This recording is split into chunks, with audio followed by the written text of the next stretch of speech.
प्यारे बच्चों, last lecture में मॉलिक्यूलर बेसिस ऑफ इनहेरिटेंस इस चैप्टर का प्रोटीन सिंथेसिस यानी प्रोटीन की तालीफ या प्रोटीन की तैयारी,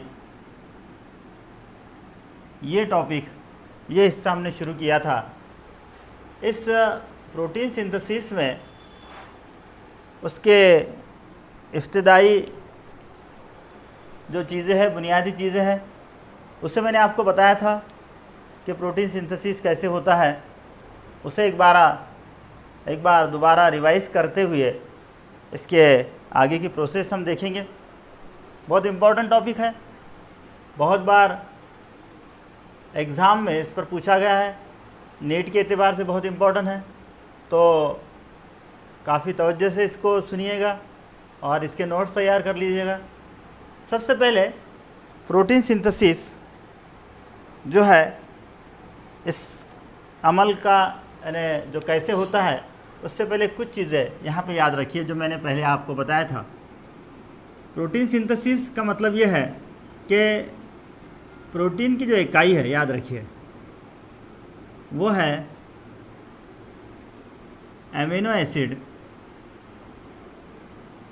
ये एमिनो एसिड्स 20 टाइप्स के हैं। इन्हें तरतीब देना और मुख्तलिफ़ किस्म के प्रोटीन्स की तैयारी करना, उससे हम प्रोटीन सिंथेसिस कह रहे हैं। यानी एमिनो एसिड को तरतीब देना और मुख्तलिफ़ प्रोटीन्स को तैयार करना, इससे हम प्रोटीन सिंथेसिस या प्रोटीन की तारीफ़ कह रहे हैं। दूसरी एक चीज़ यहाँ याद रखनी थी, उस रोज़ मैंने बताया था आपको कि इस अमीनो एसिड को, ये 20 अमीनो एसिड है, इसको तरतीब देने के लिए mRNA पर 64 कोडॉन्स होते हैं, जिनमें से 61 प्रोटीन के तारीफ़ में। कोडॉन्स किसे कहते हैं उस दिन मैंने आपको बताया था। प्रोटीन के तारीफ़ में, प्रोटीन की तैयारी में हिस्सा लेते हैं। 64 में से 3 जो है वो हिस्सा नहीं लेते। जो हिस्सा लेते उन्हें सेंस कोडॉन कहा जाता है, जो हिस्सा नहीं लेते उनको नॉनसेंस कोडॉन कहा जाता है। तो 20 अमीनो एसिड है, उसको तरतीब देने वाले कोडॉन्स की तादाद 61, यानी जो एक्चुअल में अमल में लाए जाते हैं वैसी तादाद उनकी 64। ओके, इसमें जो ये जो कोडॉन्स है, ये जो तरतीब देते हैं, वो तरतीब देने का जो अमल है वो ये 2 हिस्सों में होगा। एक ट्रांसक्रिप्शन में होगा, एक ट्रांसलेशन में होगा। ओके, उससे पहले और एक चीज़ जो मैंने आपको बताया था, दोबारा उसको रिवाइज कर रहा हूँ कि आरएनए जो है, यानी डीएनए में दोहरा होने का अमल होता है। उस वक्त मैंने बताया था आपको कि आरएनए में दोहरा होने का अमल नहीं है, यानी इसमें रिप्लिकेशन नहीं है। फिर कौन करता है इसको रिप्लिकेशन? ये करता है डीएनए। यानी डीएनए से जो है ये आरएनए रिप्लिकेट होता है, याद रखिए। यानी आरएनए में सेल्फ रिप्लिकेशन नहीं है, इसको जो है कौन बनाता है? डीएनए बनाता है। ठीक, याद रखिए।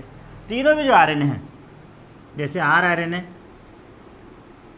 राइबोसोमल आरएनए, एमआरएनए और टीआरएनए, ये तीनों को डीएनए बनाता है, उनके वक्त व ज़रूरत के एतबार से, वक्त के एतबार से।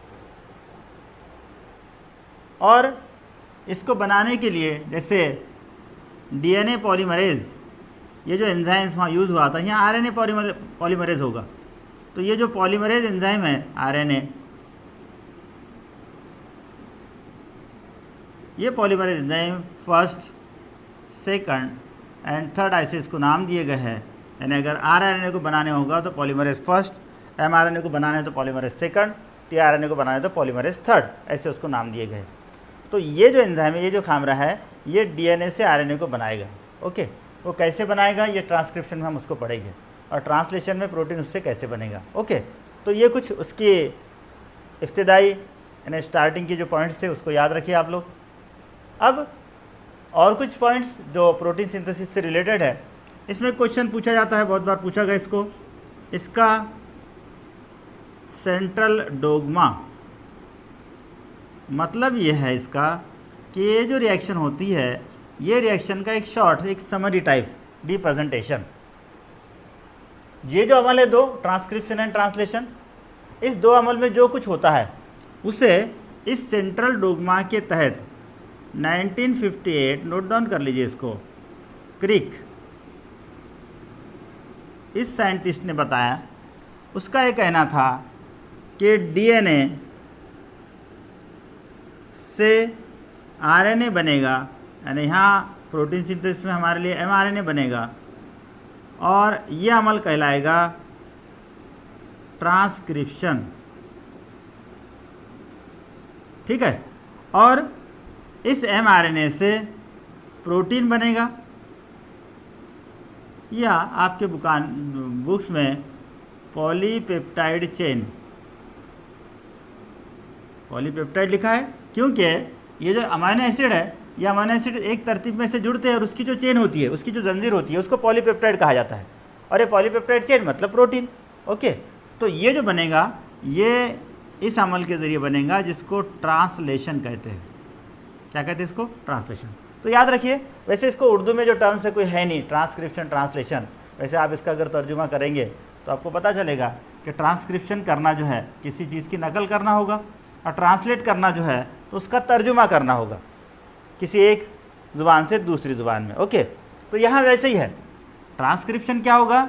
डीएनए जो है ये एमआरएनए को बनाएगा, यानी एक स्क्रिप्ट जिसे हम कहते हैं। कोई हमको पता है कि कोई अगर ड्रामा हो, कोई सीरियल हो, या कोई इस तरह का कोई रिप्रेजेंटेशन हो, तो उसकी एक स्क्रिप्ट लिखी जाती है, एक कहानी लिखी जाती है।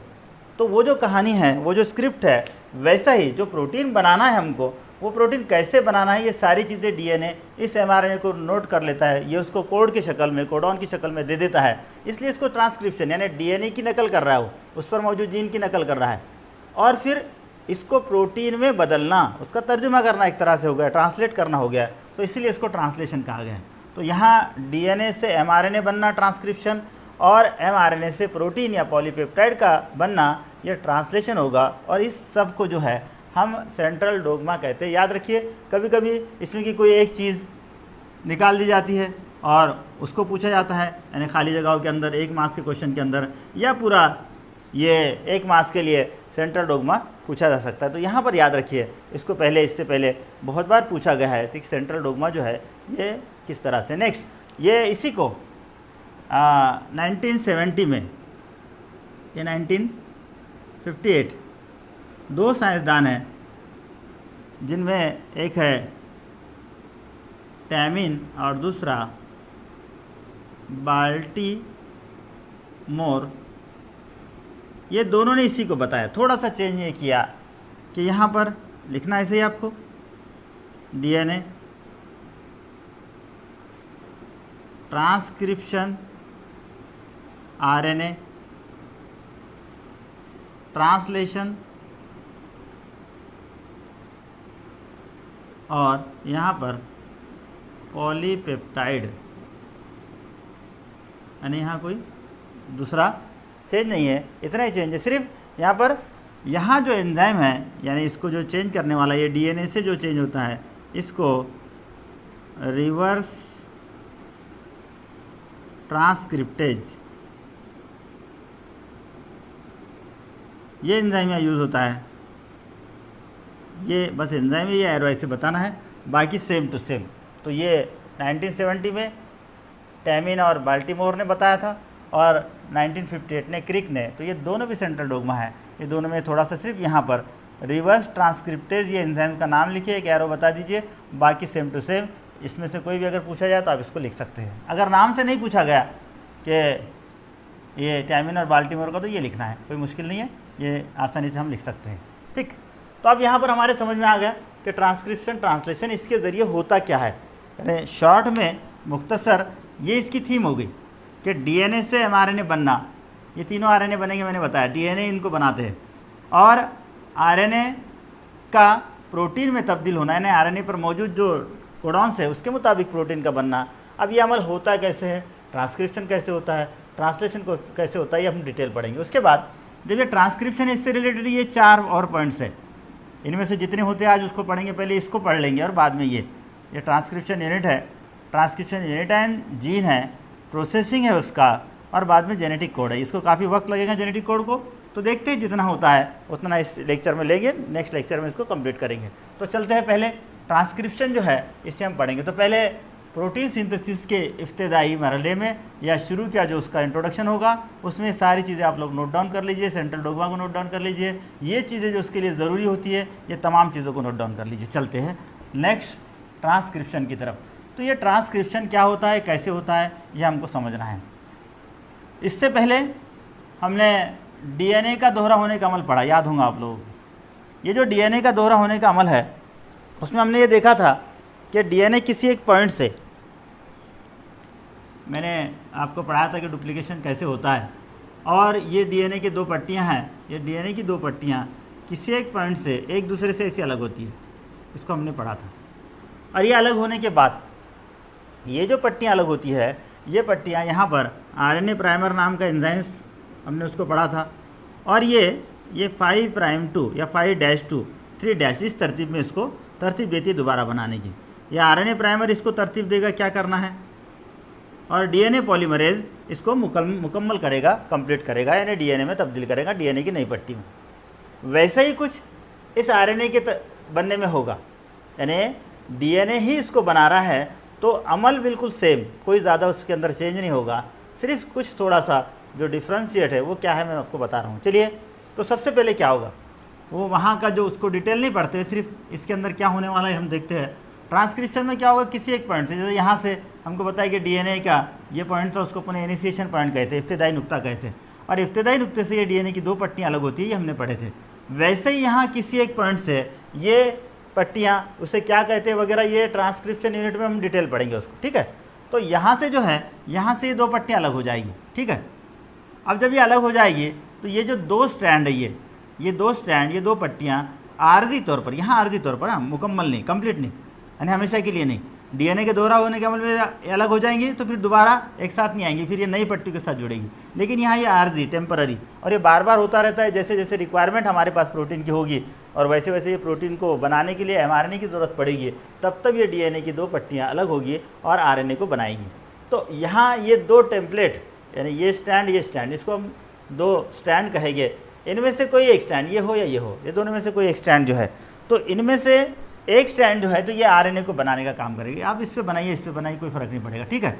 जो बनाएगा इस स्टैंड को सेंस स्टैंड या इसको टेम्पलेट ऐसा कहा जाता है, और दूसरा जो उसके अपोजिट वाला होता है उसको कोडॉन स्टैंड कहते हैं। ये क्यों कहते हैं वगैरह ये आगे की इसमें अपन पढ़ेंगे उसको। चलिए, तो पहले सिर्फ याद रखिए दो। अब उसके बाद क्या होगा, उसके बाद ये जो एमआरएनए है ये इसको तरतीब देगा कि हमको आरएनए प्राइमर कैसी तरतीब देगा, जो इस पर न्यूक्लियोटाइड है, न्यूक्लियोटाइड किसे कहते हैं मैंने आपको बताया था, जैसे एडेनाइन है, गुआनिन है, साइटोसिन है, थाइमिन है, फिर थाइमिन है, एडेनाइन, जो भी होगी इस तरह से, ये इसके मुखालिफ अपोजिट यहाँ कौन सा न्यूक्लियोटाइड बनाना है। जैसे एडेनाइन है तो जरूर सी भाई थाइमिन बनाना होगा, यहाँ गुआनिन है तो साइटोसिन होगा, साइटोसिन है तो गुआनिन होगा, थाइमिन है तो एडेनाइन होगा, थाइमिन है तो एडेनाइन होगा, थाइमिन होगा, इस तरह से। अब ये ऐसी तरतीब ऐसे कंटिन्यूस ये आरएनए प्राइमर देगा। लेकिन यहाँ जैसे वहाँ अपने देखे थे डीएनए के अंदर कि वहाँ डीएनए पॉलीमरेज ये एंजाइम इंपॉर्टेंट रोल करता है, अभी अपने यहाँ इसको आरएनए पॉलीमरेज का है, आरएनए बनाने वाला, और इसमें फर्स्ट आरआरएनए को बनाएगा, सेकंड एमआरएनए को बनाएगा, थर्ड टीआरएनए को बनाएगा। तो समझ लो हमें एमआरएनए को बनाया, तो ये आरएनए पॉलीमरेज सेकंड ये यहाँ काम करेगा। तो होगा क्या, यहाँ पर सीधा सीधा ये जो तरतीब होगी, ये तरतीब ये जो आरएनए प्राइमर ने दिया है उस तरतीब में सिर्फ चेंजेस ये होंगे कि जहाँ पर, क्योंकि हमने जब आरएनए और डीएनए में फ़र्क ये पढ़े थे, मैंने मुख्तसर आपको बताया था, तो ये एक बताया था कि नाइट्रोजन असास में ये जो थाइमिन है, ये थाइमिन आरएनए में नहीं होगा बल्कि इसके बदले यूरासिल होगी, और डीएनए में थाइमिन होगा, बराबर है। तो सिंपल चीज़ है कि यहाँ ये एडेनाइन जो है, ये एडेनाइन की अपोजिट या इसका कॉम्प्लीमेंट्री कह सकते हैं उसको, जो नाइट्रोजन असास है ये यूरासिल होगा। मतलब जहाँ जहाँ भी ये थाइमिन है इस जगह क्या होगा, यूरासिल होगा। मतलब ये आरएनए की पट्टी बन रही है, समझ में आ गया ना। क्योंकि हमको ये बात पता है कि ये इसकी जो जोड़ियाँ होती है ये एडेनाइन थाइमिन के साथ होता है, गुआनिन साइटोसिन के साथ होता है, लेकिन आरएनए में क्योंकि थाइमिन नहीं है तो ये एडेनाइन इसकी जोड़ी यूरासिल के साथ होगी और गुआनिन की साइटोसिन के साथ होगी। तो जहाँ जहाँ एडेनाइन न्यूक्लियोटाइड ये डीएनए पर होगा और ये डीएनए पर न्यूक्लियोटाइड ये होगा तो उसके मुताबिक यहाँ थायमिन नहीं बनते हुए यूरासिल बनेगा।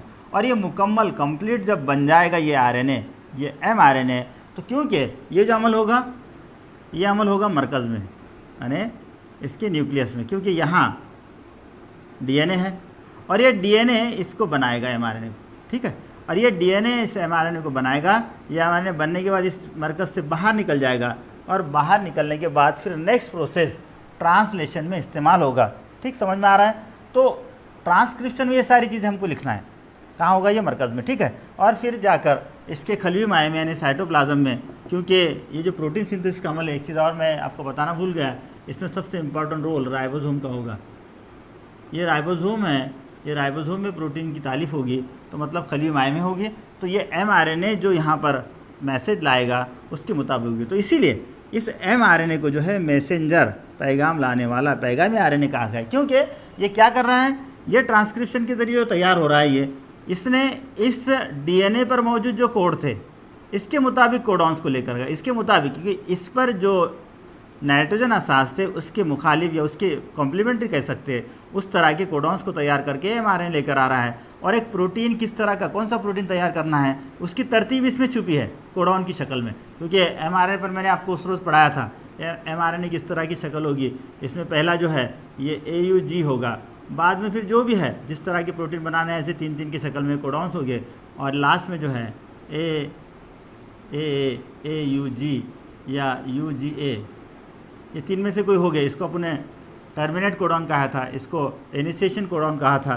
तो ये जो कोडॉन से ये 3-3 की शक्ल में इस mRNA के ऊपर हो गए, और ये एक प्रोटीन कौन सा तैयार करना है उसका पैगाम लेकर आ रहा है, इसलिए इसको मैसेंजर RNA या mRNA कहा गया है। तो ट्रांसक्रिप्शन में ये सब कुछ याद रखिए। क्या होता है इसमें? डीएनए आर्जी तौर पर दोनों पट्टियाँ अलग होगी, उसमें से कोई एक पट्टी जिसको सेंस स्ट्रैंड या टेम्पलेट कहा गया, दूसरा कोडॉन्स वाला स्ट्रैंड कहा गया। और ये जो दोनों हैं, ये दोनों में से टेम्पलेट इसको बनाएगा, आरएनए प्राइमर उसको तरतीब देगा, पॉलीमरेज जो है आरएनए पॉलीमरेज वो आरएनए में उसको उस पट्टी को बदलेगा, यानी आरएनए जो चाहिए जैसे यूरासिल उसमें होगा, बाकी की जो नाइट्रोजन असास उसके मुताबिक हो गए। और ये जो mRNA है ये बनेगा मरकज़ में, और मरकज़ से फिर बाहर आएगा। उसके बाद का जो प्रोसेस है ये इस खलवी माहे में होगा जहाँ पर राइबोसोम मौजूद है। ठीक, समझ में आ गया? तो इस सब को हम ट्रांसक्रिप्शन कह रहे हैं। अब ट्रांसलेशन कैसे होता है? ट्रांसक्रिप्शन में ये सब चीज़ों को हमको पढ़ना है ट्रांसक्रिप्शन में, क्योंकि वैसे प्रोटीन सिंथेसिस में 2 ही चीज़ें आपको लिखना है, लेकिन इस ट्रांसक्रिप्शन से रिलेटेड ये भी चीज़ है। ट्रांसक्रिप्शन यूनिट क्या होगा ये हमको पढ़ना होगा, ट्रांसक्रिप्शन यूनिट और जीन क्या होगा, इसका प्रोसेसिंग कैसा होता है, कैसे ये बनता है, और जेनेटिक कोड किसे कहते हैं, ये सब चीज़ें हम पढ़ेंगे। उसके कैरेक्टर्स क्या होते हैं जेनेटिक कोड्स के, ये तमाम जो चीज़ें हैं उसके जितना होता उतना इस लेक्चर में, बाकी का नेक्स्ट लेक्चर में पढ़ेंगे। तो यहाँ हमारे ये समझ में आ जाना चाहिए कि ट्रांसक्रिप्शन किसे कहते हैं। याद रखिए, डीएनए से mRNA बनने का अमल और कैसे बनता है ये सब इसके अंदर मैंने आपको बता दिया हूँ, इसको नोट डाउन कर लीजिए। चलिए नेक्स्ट, उसके बाद आते हैं ट्रांसलेशन की तरफ, यानी ये ट्रांसक्रिप्शन हो चुका, अब ट्रांसलेशन की तरफ आते हैं। अब हमने देखिए कि इस ट्रांसक्रिप्शन में डीएनए से mRNA बना है, इसमें जब ये mRNA यहाँ पर खलवी माहे में होगा, ठीक, इस खलवी माहे में अमीनो एसिड होगा, ठीक है, यहाँ पर राइबोसोम होगा। अब ये जो अमीनो एसिड है, राइबोसोम है, ये सारी चीज़ें यहाँ पर, क्योंकि अब इस मरकज़ से यहाँ पर ये mRNA भी बाहर आ चुका जो डीएनए ने इसको तैयार किया है, ये सब चीज़ें अब अवेलेबल है, और ये तमाम चीज़ों की ज़रूरत हमको ट्रांसलेशन में होगी। अब ये कैसे होता है देखिए ट्रांसलेशन में ख़ास तौर से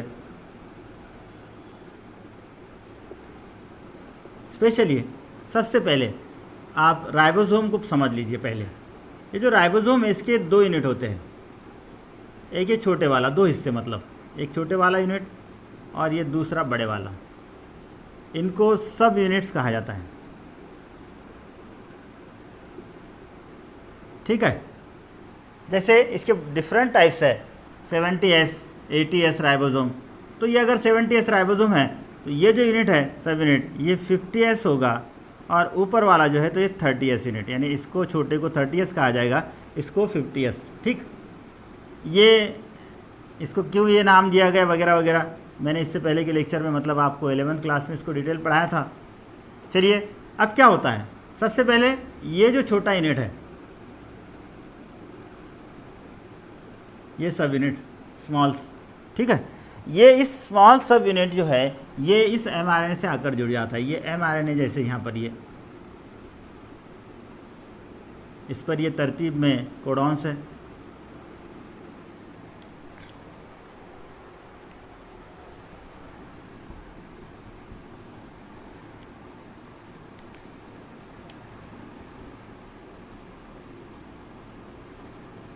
ठीक है, ये होगा इसका सब यूनिट।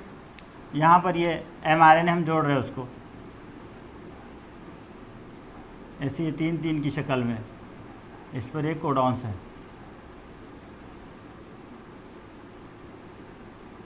ठीक, समझ में आ गया। चलिए नेक्स्ट, फिर क्या होगा, इसके अंदर यानी खलवी माय में साइटोप्लाज्म में जो अमीनो एसिड है, इस अमीनो एसिड को tRNA अपने साथ लेकर आएगा, ये अमीनो एसिड को अपने साथ लेकर आएगा। और ये इसका ये जो यूनिट है, बड़ा वाला यूनिट, इसके दो पार्ट्स हो गए। इसका ये वाला हिस्सा ये ए साइट कहलाएगा, नोट डाउन कर लेना आपने इसको, और ये वाला पी साइट कहलाएगा। ए साइड मतलब अमीनो एसिड वाला साइड, और ये पी साइड मतलब प्रोटीन वाला साइड या पेप्टाइड चेन वाला, जिसमें पॉलीपेप्टाइड चेन बनेगी। और ये पॉलीपेप्टाइड चेन जो बनेगी उसके अंदर जो है तो ये इसकी तरतीब होगी, अमीनो एसिड उसमें जुड़ते चलेंगे, और ये जो जुड़ेंगे उसके एतबार से उसके अंदर जो मौजूद है वो वहाँ पर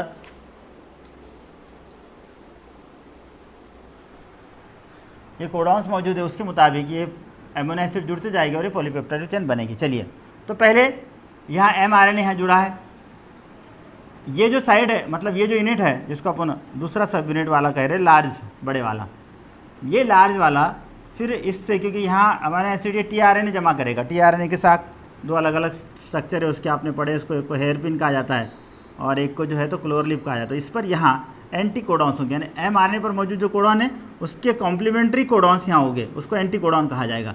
तो अब देखिए यहाँ पर ये सब यूनिट जो है यानी दूसरे वाला सब यूनिट बड़े वाला जिसे कहते हैं लार्ज सब यूनिट कहते हैं, ये लार्ज सब यूनिट इससे जुड़ जाएगा। जब आप प्रोटीन की तारीफ करना है, प्रोटीन की तैयारी करना है तो इस तरह से जुड़ जाएगा। आपके बुक में इसको उल्टा बताया, ऐसा बनाने में थोड़ा आसान हो जाता है, समझना आसान हो जाता है। चलिए, अब ये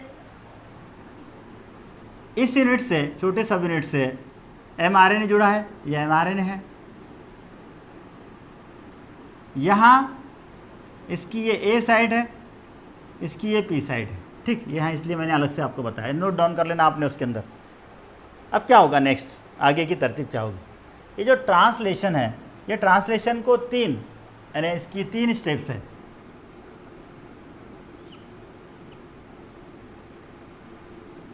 एक को इनिशिएशन कहा जाता है,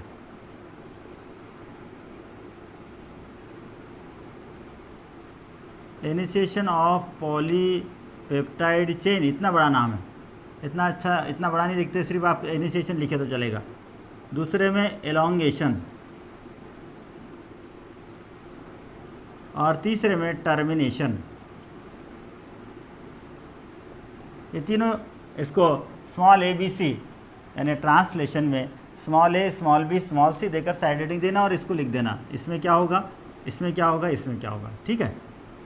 अब पहले इनिशिएशन में क्या होगा समझ लीजिए। अब हमने अभी कहा आपको कि ये mRNA यहाँ था साइटोप्लाज्म में, इससे आकर ये राइबोसोम जुड़ा, इस राइबोसोम में अमीनो एसिड को tRNA लेकर आया, यहाँ पर tRNA यहाँ ये अमीनो एसिड को लेकर तैयार है यहाँ पर, ठीक है, कि जैसे mRNA के कोडॉन आएंगे हम उसको अमीनो एसिड को जोड़ेंगे। ये सब, ये जो लार्ज यूनिट है ये स्मॉल यूनिट से ये जुड़ गया राइबोसोम का, क्योंकि अभी प्रोटीन की तारीफ होना, ये दोनों का कॉम्बिनेशन रहेगा। और इसको जोड़ने में ये भी याद रखिए, बहुत बार इसको पूछा जाता है यानी नेट वगैरह में। तो चलिए, यहाँ पर जब ये जुड़ जाएगा तो फिर अब ये अमल होगा कैसे। पहले सबसे पहले initiation point, sorry initiation of polypeptide chain, इसकी इब्तिदा कैसे होगी। यहाँ पर हमको पता है कि ये, यहाँ बड़ी डायग्राम बनाकर बता रहा हूँ कि ये mRNA का जो है ये 5 प्राइम एंड है, ये 3 प्राइम है, क्योंकि हमने देखे कि जो DNA में mRNA में जो बनेगा तरतीब वो 5 से 3 प्राइम की तरफ बनेगा, तो ये इसका शुरू वाला हिस्सा होगा, और इस पर ये AUG ये कोडॉन्स हो गए, इस पर लास्ट कोडॉन UA, UAG या UGA, तीनों में से कोई एक होगा। तो यहाँ पर हमको पता है कि AUG ये कोडॉन है, ये AUG कोडॉन यहाँ जब इस मतलब ये mRNA से ये जुड़ जाएगा और इसी से प्रोटीन के तालिफ की या ये जो अमीनो एसिड की जो चेन बनने वाली है इसकी इब्तिदा होगी, इसलिए इसको इनिशिएशन कहा गया, इनिशिएशन ऑफ पॉलीपेप्टाइड चेन।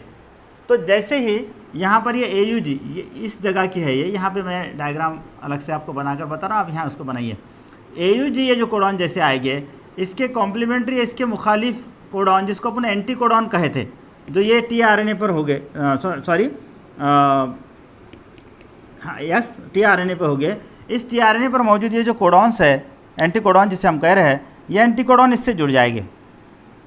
कैसे जुड़ेंगे? जैसे ये A जो है, इस A की कॉम्प्लीमेंट्री जोड़ी U होगी, U की A होगी और ये G की C होगी। करेक्ट, मैंने अभी आपको बताया था इससे पहले कि A का हमेशा U के साथ, क्योंकि ये RNA की है, अगर DNA में होगा तो T, और G हमेशा C के साथ जुड़ी होगी। तो यहाँ अगर ये A है तो ये U जुड़ेगा, U है तो A जुड़ेगा। अब ऐसा एंटी कोडॉन वाला जो tRNA है, क्योंकि ये हर एक tRNA एक ऐसा अमीनो एसिड अपने पास लेकर आता है, तो ऐसा ये tRNA यहाँ पर जुड़ जाएगा। जैसे यहाँ मैं ये बता रहा हूँ, ये tRNA बना रहा हूँ ये वाला, ठीक है। यहाँ ये एंटी कोडॉन्स इसके पास थे, ये जुड़ गया, और ये जुड़ने के बाद एक अमीनो एसिड यहाँ पर इससे ये जुड़ गए, एक अमीनो एसिड ये A साइड से, अब ये P साइड में आ गए, क्योंकि यहाँ ये प्रोटीन को बना रहा है, अब P साइड में आ गए। बाकी ये A साइड में ये अमीनो एसिड वाले tRNA अपनी इंतज़ार में हैं कि उनके पास जो एंटी कोडॉन है, तो ये mRNA के कोडॉन्स कब आते हैं और उसके मुताबिक वो कब उस पर जुड़ते हैं। mRNA पर जो कोडॉन होंगे उसके एंटी कोडॉन्स यहाँ जुड़ते जाएंगे। ठीक, समझ में आ गया। अब ये हो गया उसका इनिशिएशन। यानी इनिशिएशन में हमको क्या लिखना है, क्या कैसे लिखना है, इसको समझ लीजिए। सबसे पहले ये mRNA जो है, तो ये राइबोसोम के ये छोटे यूनिट से जुड़ेगा, पहली बात। ओके, छोटे यूनिट से जुड़ने के बाद फिर ये इसका बड़ा यूनिट इससे जुड़ जाएगा, और Mg पॉजिटिव आयंस, मैं वो बताना था चाह रहा था आपको, ये जब जुड़ेगा तो Mg पॉजिटिव आयन जो है तो इसमें अहम रोल अदा करते हैं। कभी कभी इसको नीट में पूछा जाता है, जब मैं बता रहा था उसको मैं भूल गया उसको, चलिए तो याद रखिए इसको। अब यहाँ पर जब ये जुड़ जाएगा तो जुड़ने के बाद स्टार्ट क्या होगा, प्रोटीन की तालिफ का अमल।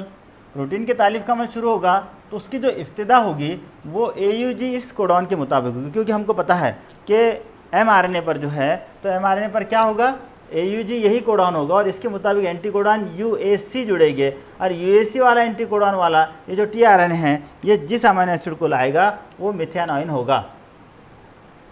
यानी पहला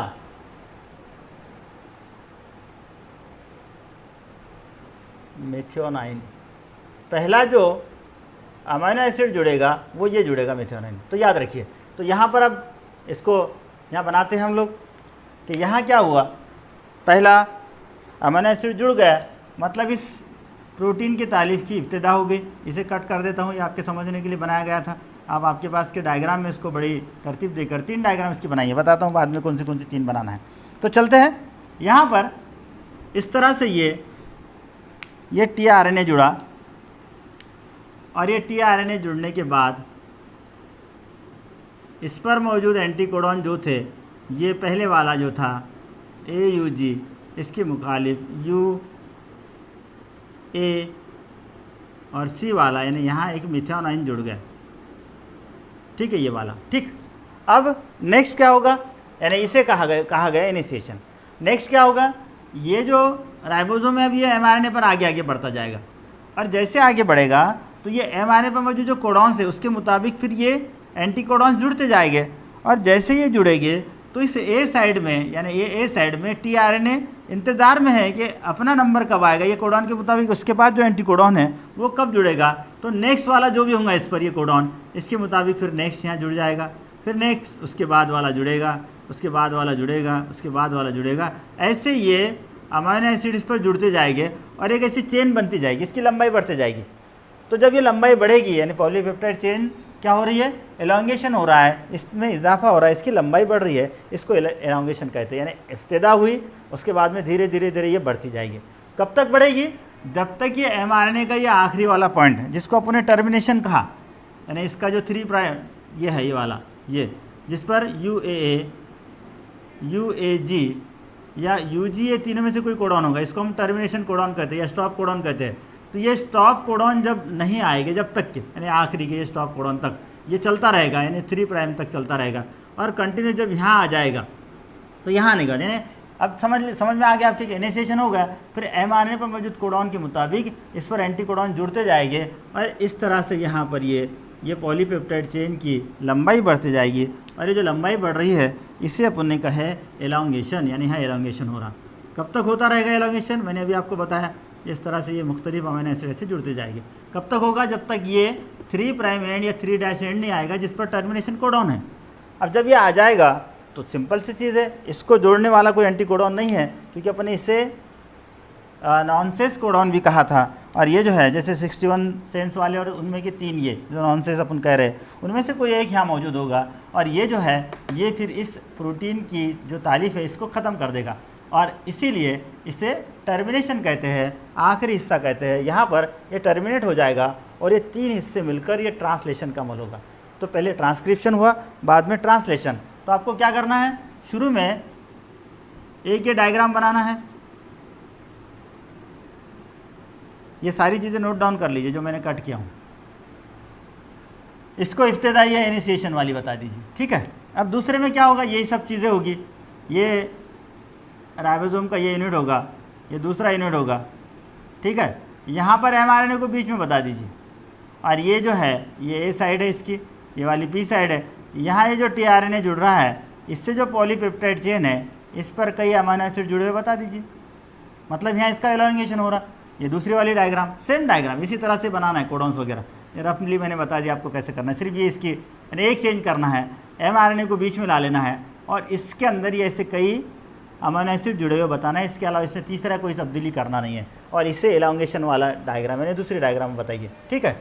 उसके बाद थर्ड डायग्राम में आप क्या करेंगे, सेम इसी तरह से यहाँ पर ये सब यूनिट होगा छोटे वाला, यहाँ पर ये बड़े वाला सब यूनिट होगा। सिर्फ ये mRNA को जो है ये लास्ट में बता दीजिए, बाकी कोई चेंज नहीं है। ये इसका 5 प्राइम होगा, ये इसका 3 प्राइम होगा, और ये जो पॉलीपेप्टाइड चेन है इस तरह से कंटिन्यूएशन बढ़ती हुई, इससे थोड़ी सी लंबाई इसकी ज़्यादा बना दीजिए, ओके। और यहाँ इसको टर्मिनेशन वाला या तीसरा नाम दे दीजिए।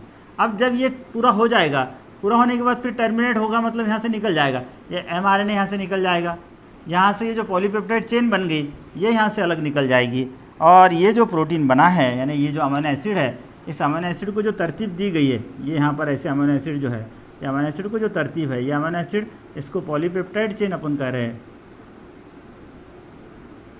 यह अमीनो एसिड की पॉलीपेप्टाइड चेन मतलब एक तरह का ये प्रोटीन है, और फिर इसकी जो ज़रूरत है जहाँ उस जगह इसको यूज़ किया जाएगा। ये mRNA यहाँ से निकल जाएगा, इसका रोल यहाँ पे ख़त्म हो चुका।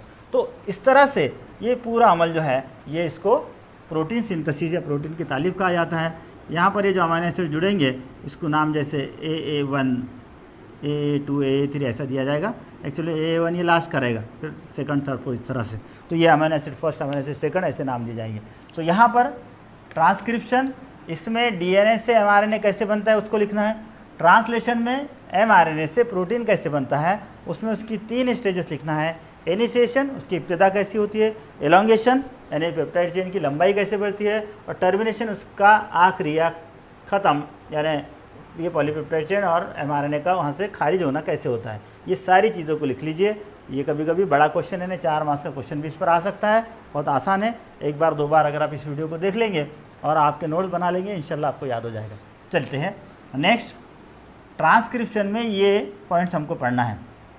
देखते हैं, ये 3 पॉइंट्स को इंशाल्लाह डिस्क्राइब करेंगे, जेनेटिक कोड को नेक्स्ट इसमें करेंगे, उसको काफ़ी वक्त लगेगा।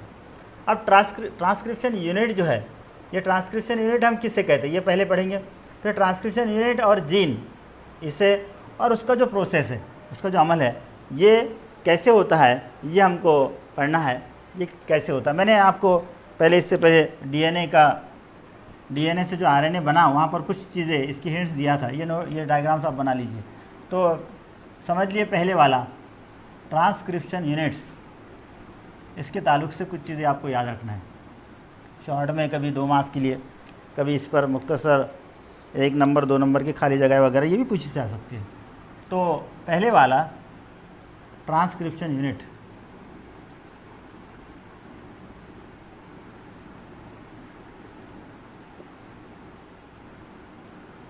ठीक है, मैंने आपको बताया जब ट्रांसक्रिप्शन पढ़ाया तब कि जो ट्रांसक्रिप्शन है ये ट्रांसक्रिप्शन 3 स्टेजेस में होगा।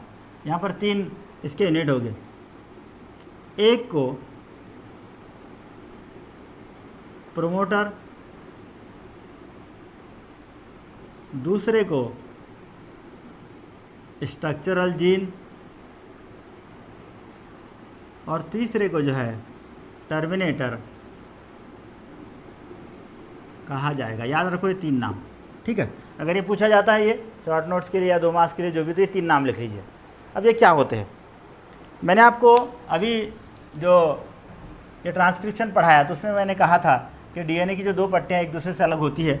समझ लीजिए डीएनए की ये एक स्ट्रिप है और डीएनए की ये दूसरी स्ट्रिप है।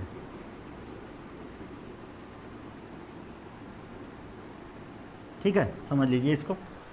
अब इसमें से एक पट्टी यानी ये वाली ऊपर वाली समझ लीजिए, ये एमआरएनए को बनाती है।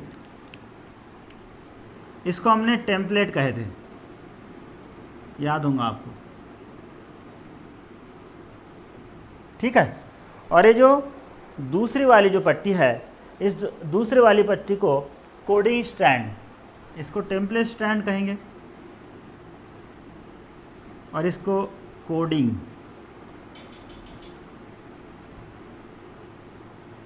क्यों कहते हैं बाद में इसको और डिटेल में समझाते हैं। चलिए अब क्या होगा, अब ये जो टेम्पलेट स्ट्रैंड है, इस टेम्पलेट स्ट्रैंड पर कोई एक ऐसा पॉइंट होगा, जब ये दोनों अलग हो गई तो कोई एक पॉइंट होगा कि जहाँ से एमआरएनए को बनाना है।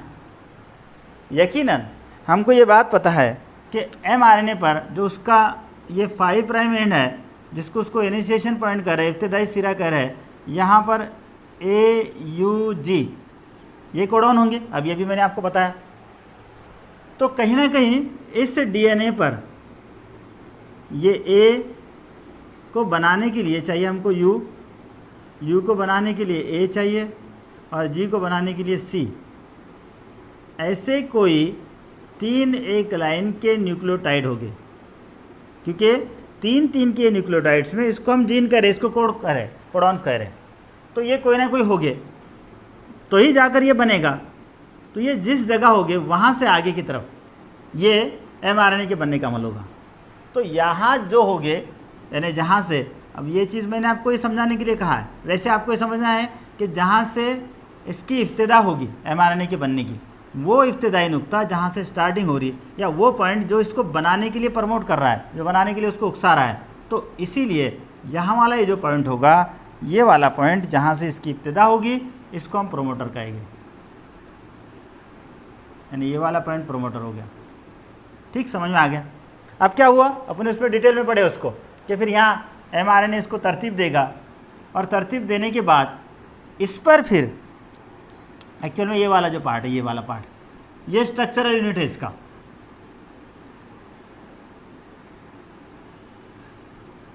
ये स्ट्रक्चरल यूनिट होगा, ये बीच वाला, ठीक है। अब ये इब्तिदा तो होगी, लेकिन ये जो इसके ऊपर जो भी न्यूक्लियोटाइड होंगे, इस न्यूक्लियोटाइड के मुताबिक इस एमआरएनए को बनाया जाएगा। इसका मतलब ये है कि ये इसका साख्त, इसके स्ट्रक्चर को बनाना है, इसीलिए इसको स्ट्रक्चरल यूनिट कहा गया। अब ये स्ट्रक्चरल यूनिट है, ये इसके मुताबिक इसकी जितनी लंबाई है उस हिसाब से ये एमआरएनए बनता रहेगा, जैसे ये मैंने यहाँ बनाया। एक वक्त ये आ जाएगा कि यहाँ पर कहीं ना कहीं वो आखिरी वक्त आ जाएगा जहाँ पर मैंने अभी कहा था कि जो स्टॉप कोडॉन है, जैसे UAA, UAG या UGA, तीनों में से कोई एक, तो इसको बनाने वाले यहाँ पर कोई कोडॉन्स हो गए एमआरएनए पर। जैसे ये UAA बनाना है तो यहाँ क्या होगा, AUU।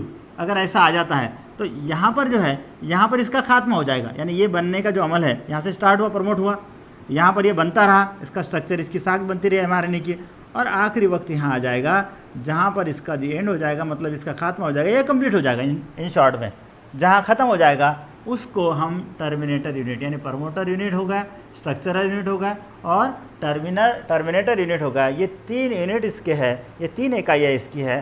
प्रमोटर यूनिट से इसकी इब्तिदा होगी, स्टार्टिंग होगी, स्ट्रक्चरल यूनिट में उसको पूरे तरह से बनाया जाएगा, और टर्मिनेटर यूनिट के अंदर, या टर्मिनेटर यूनिट जब आ जाएगा, जब इसका ये जो अमल है ख़त्म हो जाएगा या एमआरएनए मुकम्मल बन जाएगा। समझ में आ गया। तो ट्रांसक्रिप्शन यूनिट में ये 3 चीज़ों को आपको लिखना है। याद रखिए इसको कैसे लिखना है, मैंने आपको बता दिया कि यहाँ पर जो है, यहाँ पर आप बहुत सिंपल सी चीज़ है कि प्रोमोटर, स्ट्रक्चरल यूनिट और टर्मिनेटर यूनिट, ये तीनों को लेकर आप लिखेंगे। और ये तीनों में जो है, तीनों का क्या रोल है वो आप लिख लीजिए। प्रोमोटर से स्टार्ट होगा, स्ट्रक्चरल में पूरा उसका साख बनाई जाएगी और टर्मिनेटर के ऊपर उसका खात्मा हो जाएगा।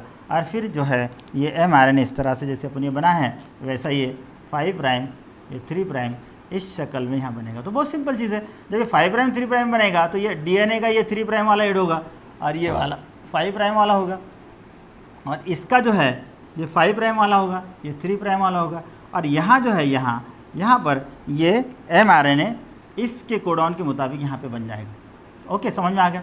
अब ये मैंने आपको बताया था इससे और इससे ये दोनों के नाम कैसे। ये टेम्पलेट स्ट्रैंड जो है, जो देखिए कभी कभी इसको नीट में या ऑब्जेक्टिव में पूछा जाता है कि जो टेम्पलेट स्ट्रैंड है, ये टेम्पलेट स्ट्रैंड इसको जो तरतीब दे रहा है, यानी mRNA को बना रहा है एक्चुअल में, यानी इस पर जो कोडॉन्स है उसके मुताबिक इसको कोडोजन कहते हैं। याद रखिए, DNA पर जो कोडॉन्स है, मतलब DNA पर जो न्यूक्लियोटाइड है उसको कोडोजन, mRNA पर जो हो रहा है उसको कोडॉन्स, और tRNA पर जो होते हैं उसको एंटीकोडॉन्स। कभी कभी ये तीनों भी पूछे जाते हैं, याद रखिए।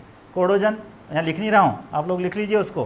कोडोजन DNA पर मौजूद, mRNA पर मौजूद कोडॉन्स, और tRNA पर मौजूद एंटीकोडॉन्स। ओके, चलिए, तो ये जो कोडोजन्स है यानी DNA पर ये जो कोड है, इसकी mRNA पर इसको ट्रांसलेट किया जाएगा, यानी mRNA यहाँ बनेगा mRNA की पट्टी, और जो mRNA की पट्टी बनेगी वो इसके मुताबिक बनेगी। लेकिन एक चीज़ यहाँ याद रखिए, इसको कोडिंग स्टैंड कहा गया, यानी कोडिंग स्टैंड, हालांकि ये उसमें हिस्सा नहीं लेता है, लेकिन कोडिंग स्टैंड इसको कहा गया, यानी DNA की दूसरी पट्टी जो नॉनसेंस है, जो mRNA को बनाने में हिस्सा नहीं लेती है, तो इसको कोडिंग स्टैंड क्यों कहा गया। बहुत बार इसको पूछा जाता है कि कोडिंग स्टैंड के ऊपर न्यूक्लियोटाइड जो उसकी तरतीब पूछी जाती है, अलग अलग क्वेश्चन आते हैं। तो ये जो है इसको बहुत आसानी से आपको समझने में, आप आसानी से समझ पाएंगे। याद रखना होगा कि समझ लीजिए, देखिए यहाँ मैं इसको एक अलग हिस्से में यहाँ बनाता हूँ। जैसे ये DNA का स्टैंड है, ये दूसरा DNA का स्टैंड है, समझ लीजिए। यहाँ पर A है, यूरासिल है, सॉरी एडेनाइन है, गुआनिन है, साइटोसिन है, थायमिन है, उसके बाद में गुआनिन है, साइटोसिन है, थायमिन है, एडेनाइन है, जो भी कुछ है, ठीक है। ये यहाँ पर इस तरह के न्यूक्लियोटाइड है, यानी DNA के इस स्टैंड पर, ठीक। अब ये इसका दूसरा कॉम्प्लीमेंट्री स्टैंड है, तो इस पर जो होगे कौन से होगे, देखिए यहाँ पर ये एडेनाइन का मुखालिफ, मतलब कॉम्प्लीमेंट्री कहेंगे उसको, T होगा। ये G का क्या होगा, C होगा, C का क्या होगा, G होगा, T का क्या हो गया, बहुत सिंपल सी चीज़ है, A होगा, G का C, C का G, T का A, ये T, क्योंकि हमको पता है A की जोड़ी T के साथ है, G की जोड़ी C के साथ है, तो ये इस तरह से ये तरतीब में होगा, क्योंकि ये एक स्टैंड है इसका, ये दूसरा स्टैंड है, तो एक दूसरे के कम्प्लीमेंट्री है, तो इस तरह से होगा। अब जब mRNA बनेगा, बहुत सिंपल चीज़ है, तो mRNA को कौन बना रहा है, ये बना रहा है, इसको टेम्पलेट कहे। ये भी साइड में आपने बना लेना ताकि आपको उस वक्त पढ़ते वक्त समझने में आसानी हो जाएगी। अब यहाँ mRNA बन रहा है, देख लीजिए आप, ये mRNA है या और कोई RNA, जो भी RNA बनेगा, सिर्फ उसका जो वो है एंजाइम बदल जाएगा, बाकी उस पर तरतीब सेम होगी। अब ये A है, बहुत सिंपल चीज़ है, ये एडेनाइन का U होगा, क्योंकि RNA में T के बदले U होता है, ठीक। ये गुआनिन का C होगा, ये साइटोसिन का गुआनिन होगा, ये थायमिन का फिर U होगा, C होगा, G होगा, यहाँ पर A होगा, यहाँ पर U होगा, ठीक। तो आप अगर देखते हैं तो ये mRNA पर जो कोड्स है वो सेम इस पर है, सिर्फ क्या फ़र्क है, ये जो T जहाँ पर है उसके बदले यहाँ यूरासिल है। समझ में आ रहा है, देखिए यहाँ T है, यहाँ T है, यहाँ U है, यहाँ U है, बाकी देखिए यहाँ C, यहाँ C, यहाँ पर G, यहाँ पर G, यहाँ पर T है, यहाँ A होगा, ठीक है, यहाँ A, यहाँ पर A, यहाँ पर C, यहाँ पर C, यहाँ पर G, यहाँ पर G, यहाँ पर A, यहाँ पर A, यानी ये जो है mRNA की तरह इस पर कोड वर्ड है, इसलिए इसको कोडिंग स्टैंड कहा गया। तो कभी कभी इसको पूछा जाता है, याद रखिए कोडिंग स्टैंड, और ये क्यों कहा जाता है ये आपके समझ में आ गया। तो आप अगर ये ट्रांसक्रिप्शन यूनिट पूछा जाए तो इस सबको आपको लिखना है, ये 3 इसमें लिखना है। और कैसे लिखना है, ये एक डायग्राम बना लीजिए, ये वाली, ये बनाए तो चलेगा, ये आपके नोटबुक में रहने दीजिए ताकि आपको समझ में आ जाता है, ये चीज़ें एक्स्ट्रा की है। चल तो नेक्स्ट, उसके बाद वाला ट्रांसक्रिप्शन यूनिट और जीन, ये 2 चीज़ें।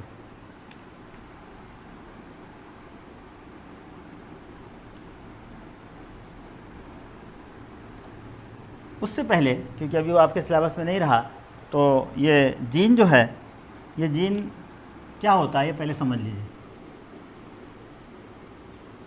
हमको पता है कि खुसूसियात को मुंतकिल करने वाली इकाई है जीन, ठीक।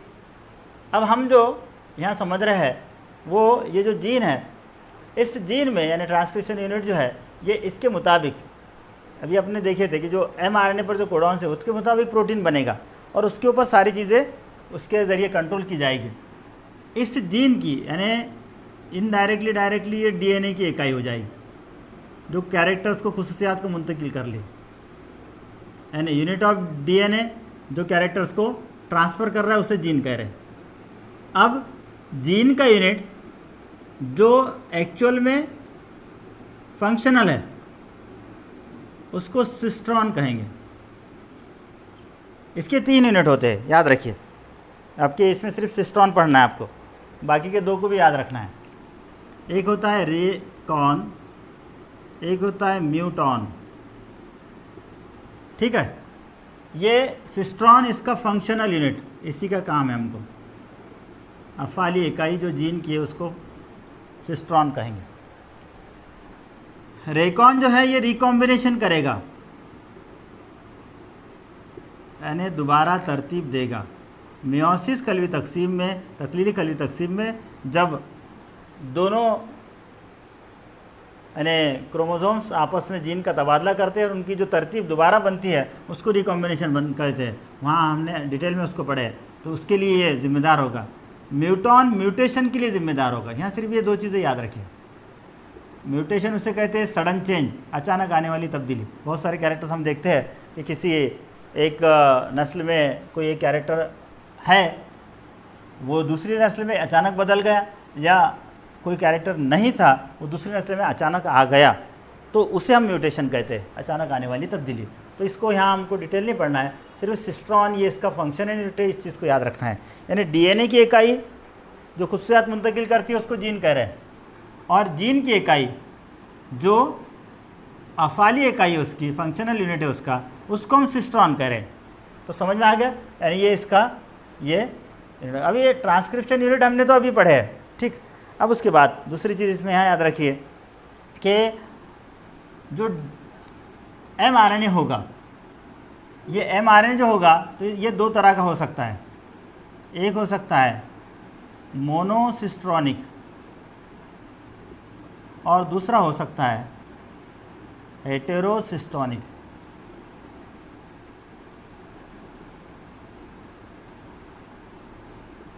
क्या फ़र्क है दोनों में, याद रखिए।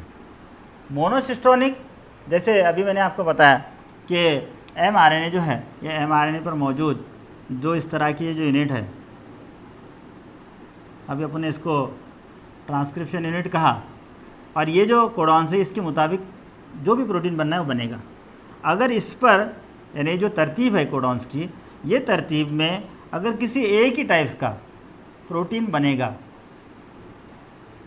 तब उसे, मतलब ये जो इसका ऊपर का ट्रांसक्रिप्शन यूनिट और ये जो जीन है सिस्ट्रॉन जो है इसके ऊपर, तो उससे हम मोनोसिस्टोनिक कहेंगे। क्या कहेंगे उसको? मोनोसिस्टोनिक। और अगरचे किसी mRNA पर एक से ज़्यादा हो, यानी मोर देन 1, अगर प्रोटीन वहाँ बनते हो, डिफरेंट प्रोटीन बनते हो, तो सिंपल सी चीज़ है, उसको हेटेरोसिस्टोनिक कहेंगे। तो ये सिस्ट्रॉन जो है, ये सिस्ट्रॉन इसकी इकाई किसकी इकाई है? जीन की इकाई। और जीन किसकी इकाई है? DNA की इकाई।